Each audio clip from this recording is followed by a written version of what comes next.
Good morning, everyone, and welcome to American Scouser's morning coffee or tea with American Scouser. It's Wednesday, so we got Dad's the boss, but then underneath it says Mom said so. So a little twist on the whole action going. Coffee for me, and I debated kicking him out of the broadcast, but what are you gonna do? It is Ramy Wednesday, so we have Ramy over here with his messy jersey. What's up, man?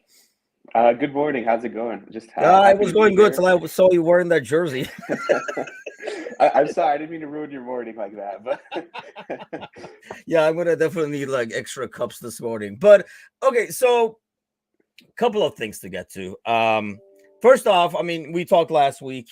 You were rooting for Argentina because you're admittedly a Messi fanboy and stuff. But then we were just talking about it as we went on air.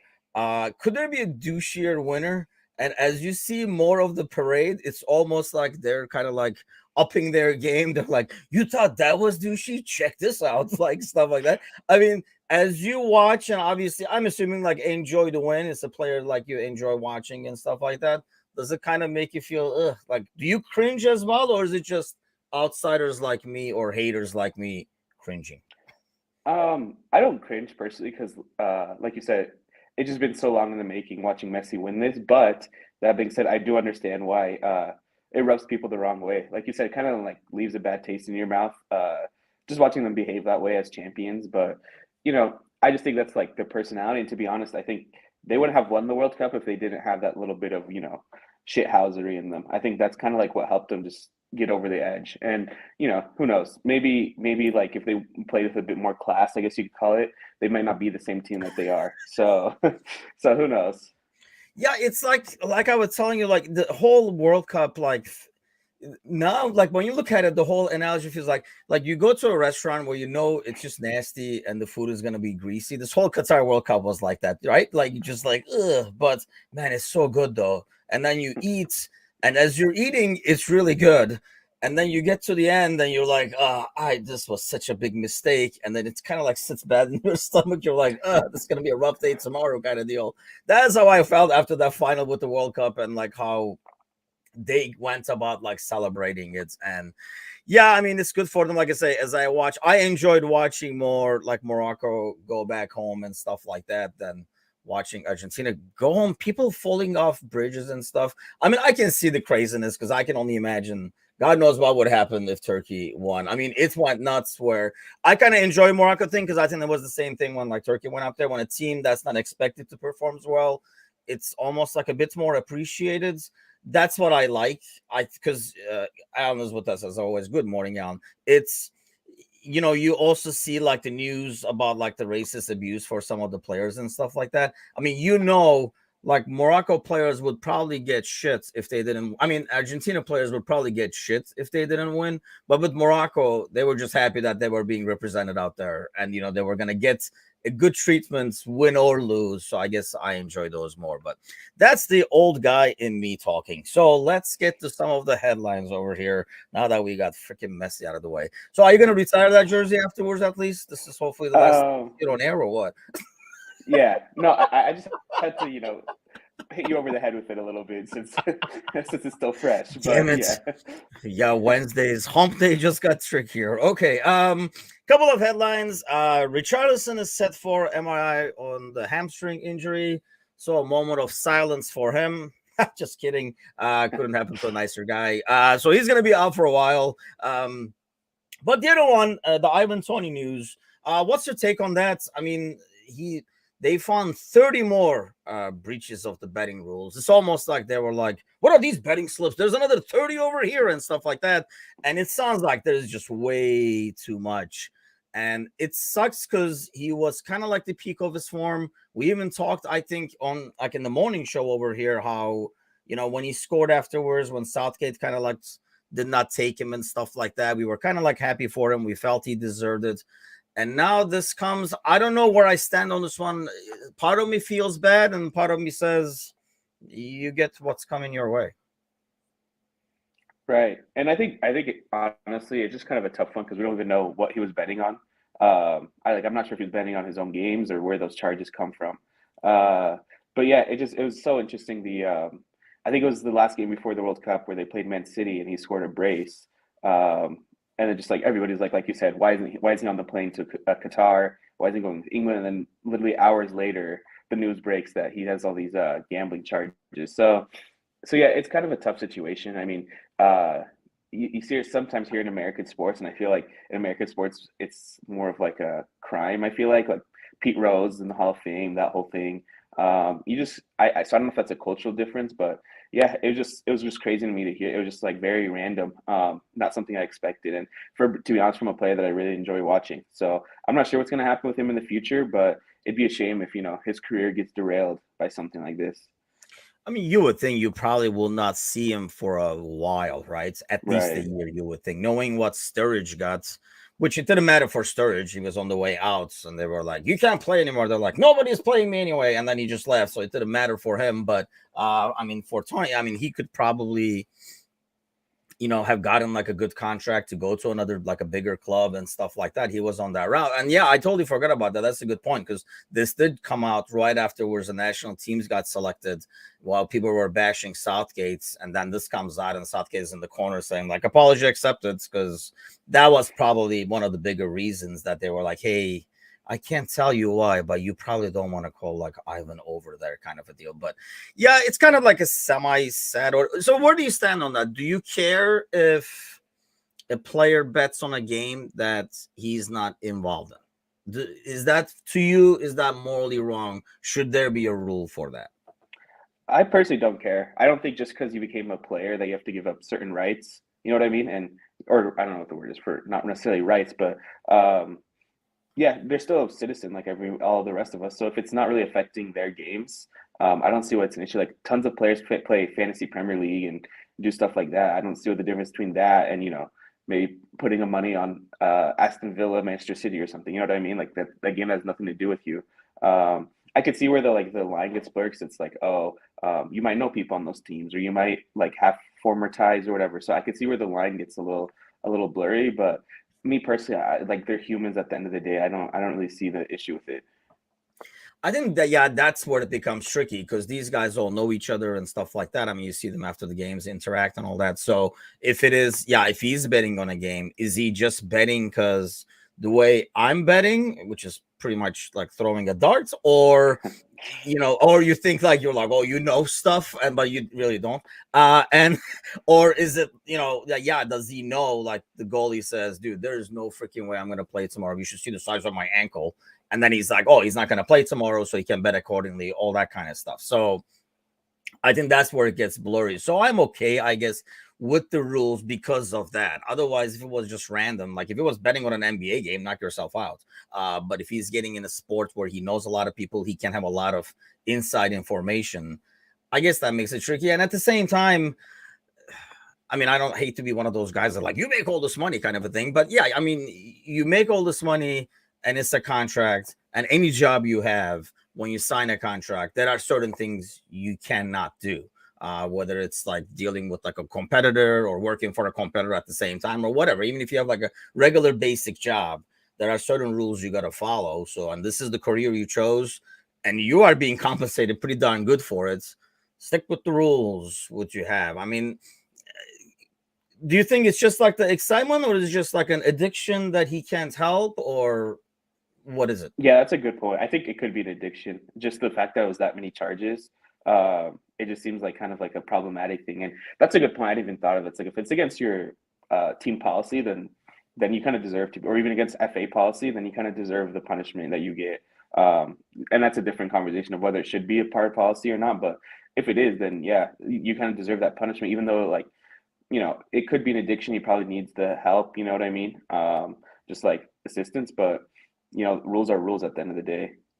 Yeah, Chima says, of course you can bet on other players' game as you could easily have a relationship with players, so you have inside information to do this. So it's a no end of. And I think so. I mean, it's just like I say, any job has certain things like when you were saying earlier, I mean, you kind of like give up your rights regardless of any contract you sign, whatever it is. So this is it with this. And like I say, you're already compensated pretty darn good for it. So stick with it, hang in there for another 10 years, and then you can bet your life away once you retire and stuff.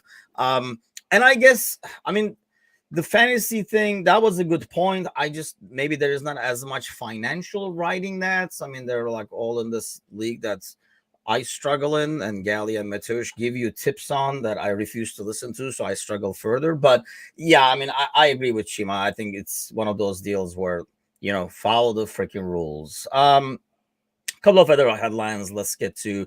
I'm trying to stay as much as possible away from the transfer news headlines, but unfortunately, we're gonna have to probably go there. Racist abuse of Mbappe and Coman.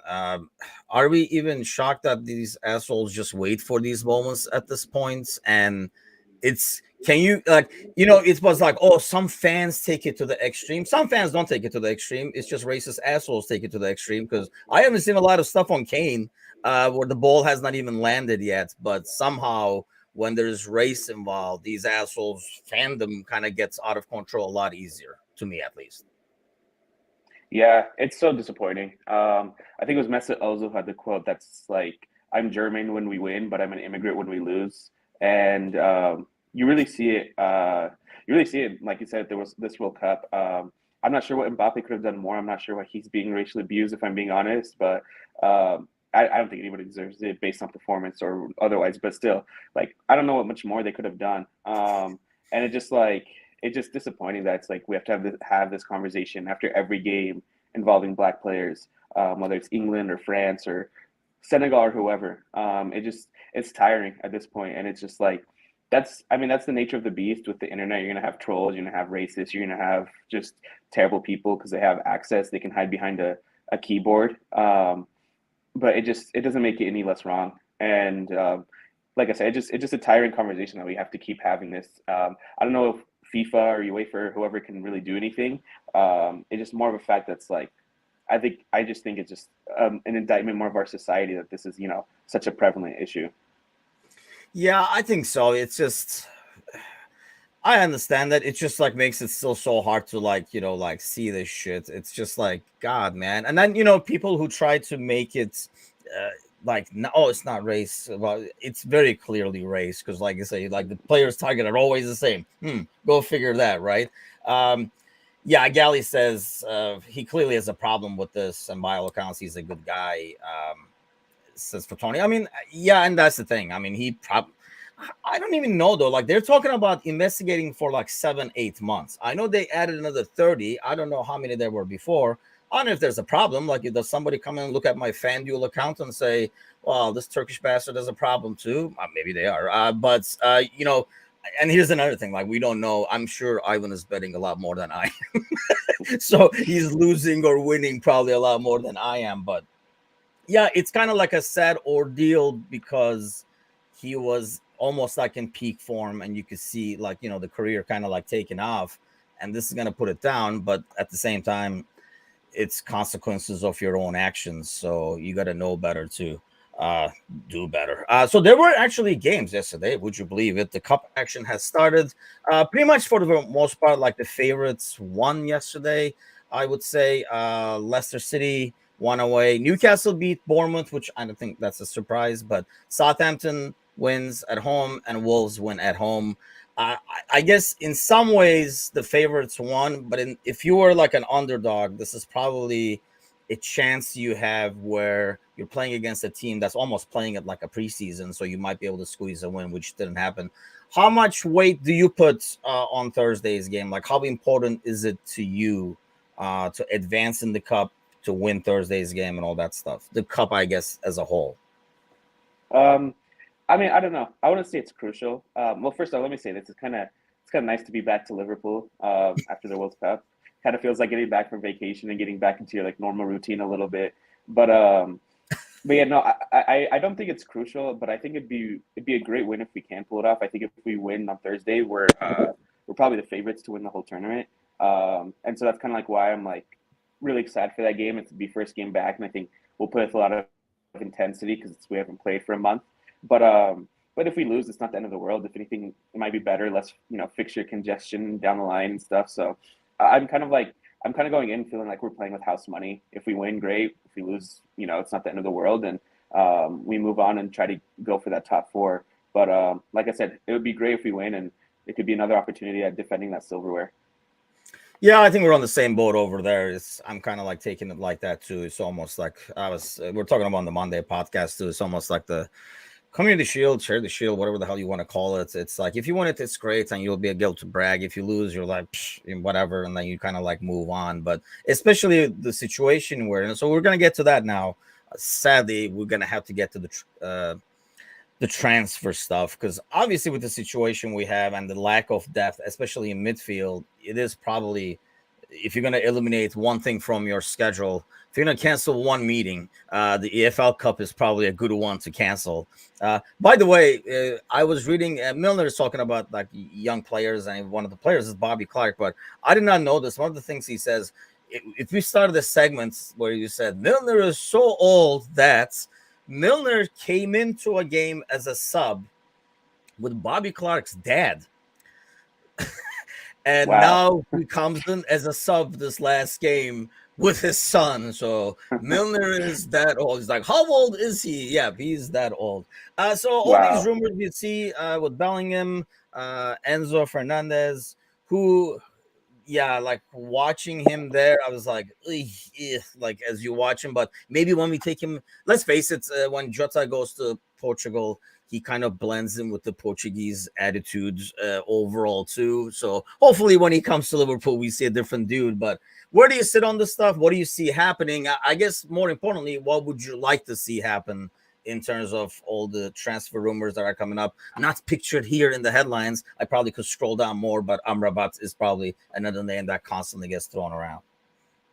Yeah, I mean, as long as none of this prevents us from signing Bellingham, then I'm all for it. As long as it's not like an either or, like either Fernandez or Bellingham, then I'm fine with it. We can get two like really world class midfielders.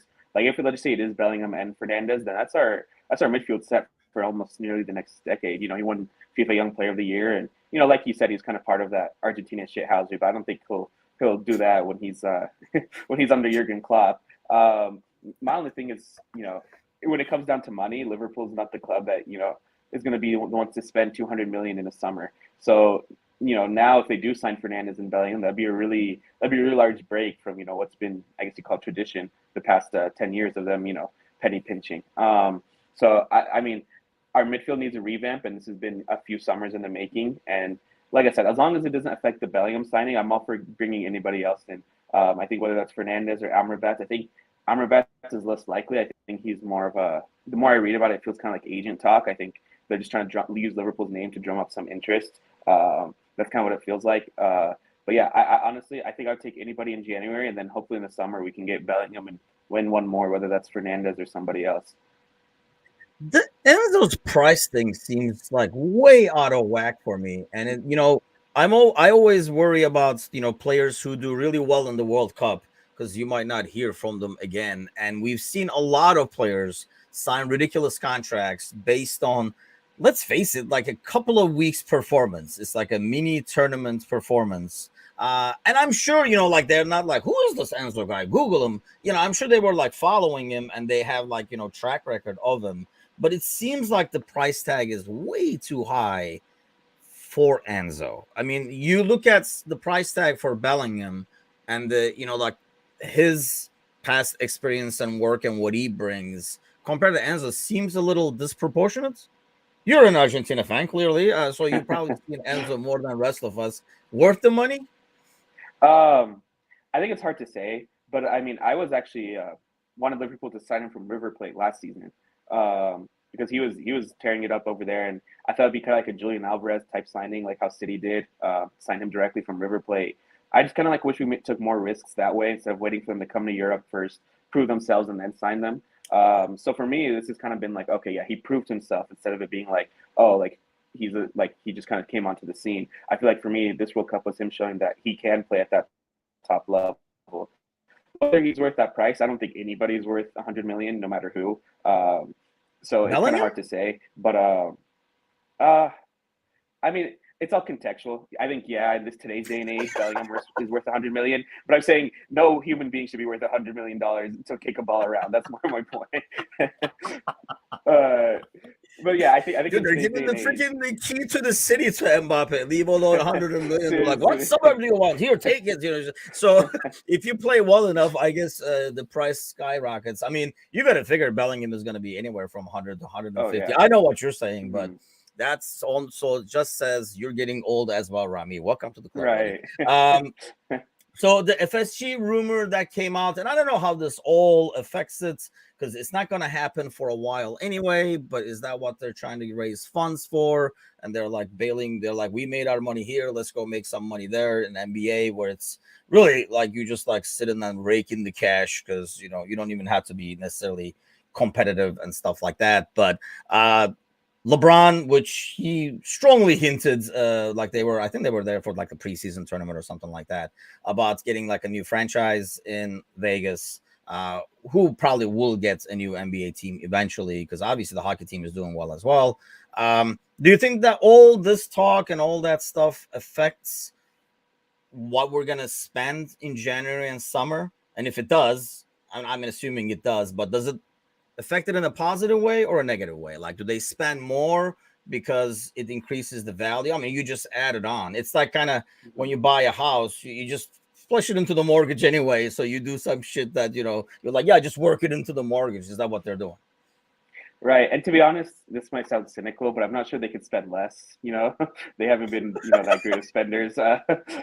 So, but part of me feels that same way. That's like you see these links to like Enzo and Jude and all these players that are 100 million plus. Part of me feels that maybe we do have like a owner in principle, and they're just like, hey, this is who we want to sign, and we'll just add it to the value of the club. And or even if you're FSG, the club is a lot more attractive if you do have players like Bellingham and Enzo, and combined with top four, the club becomes a lot more attractive of a prospect than it does, without them. So it could be a bit of both. I don't think it'll affect spending in hopefully not a negative way. I don't think they'll be like, oh, now we can't buy anybody because we're selling the team. I think it could be more the opposite. It's like, oh, somebody new is coming in. We're not really spending our own money. Let's just get these transfers over the line until then. But we'll see. I hope something like tangible comes out about who our new owners are, because it's like living in this gray area just is kind of giving me anxiety a little bit. Yeah, it's kind of like you're selling the house, so you kind of do a couple of things to bring the price up, and then you kind of like whatever you spend, you kind of tack on anyway. And I feel like they have to know that top four is crucial for the Hmm. team to keep that value that they have kind of like added in over the years that they've owned it. So to be able to get maximum offer out of it, it has to be a team that is still in the Champions League, and they have to know we will need reinforcements with all the schedule we got going. We will need reinforcements, especially in midfield. And I actually worry about the front line too. I mean, until now, during the season, we were like, oh, midfield, midfield, midfield, because it felt like we had like the riches up top, and we were set on the back line in terms of depth, and we were midfield. But now with Jota and Diaz, I never trust when they say, "Oh, he'll be back in February and then he'll be back in March," because he was supposed to be back in December. So now he's going to be back in March. So I just don't trust that. So it almost like the team will need some depth and reinforcements to be able to keep going on this run as the game traffic goes more and more. And that's why I care less and less probably about Thursday, because that kind of concerns me that if we do not do anything in January, you just don't want these stupid EFL games. I guess you can trot out teams over there like Milner, hold their hand to the field or whatever, but still, it's still a game. Like, heck, you need freaking Milner, so you don't even want Milner out there in that case. But give me your gut feeling before we go for Thursday in terms of a score line. Is there a starting 11 you expect? Is there a score line you expect? Prediction time. Um, in terms of lineup, it's hard to say, but I do think we'll have a stronger lineup than City. I think City's missing a lot of players, so I think you'll see a younger lineup for City, and I think you'll see mostly starters from us. Like I think Mo will play, and I think it'll be too soon for Virgil, but like and Trent will play. I'm pretty sure. So you'll see. I think you'll see a lot of starters. Nunez will play. So I think you'll see a lot of starters. I think we'll have a stronger team than City, but it'll still be a tight game. But in the end, I think we win 2-0. 2-0, huh? Wow, that's, Yeah. that's that's a lot of confidence. I like that. See, at least you got that. Well, Rami, thanks as always. If there's like a jersey burning ceremony, you got my number, so give me a call. I'll be there. I'll throw a couple of calls in there myself, and then yeah, we'll retire that jersey hopefully. But thanks a lot as always. Thanks all those listening, commenting, liking, sharing, and all that good stuff. We will be back with tomorrow with guess who? Freaking Trevor, aka Travis, who is the winner of the World Cup pool. So we'll get to see him probably brag and boast a little bit, and we'll do our pregame at the same time for the City game. So until then, have an awesome Wednesday. We'll see you guys tomorrow morning. Take care.